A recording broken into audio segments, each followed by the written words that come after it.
ზეიმად იქცა თბილისში 1957 წელს ჩატარებული აჯარის, აფხაზეთის და სამხრეთ ოსეთის ლიტერატურისა და ხელოვნების დეკადები.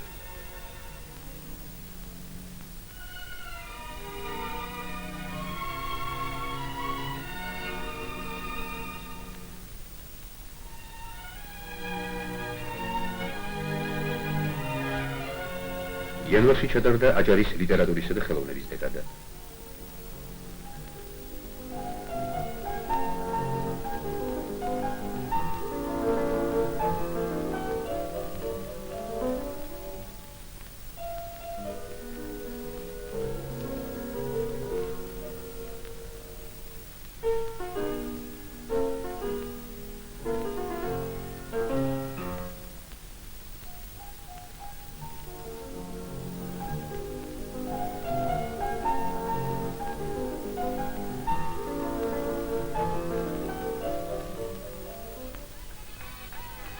ამავე წლის მარტში თბილისში მოეწყო სამხრეთ ოსეთის ავტონომიური ოლქის ლიტერატურისა და ხელოვნების დეკადა.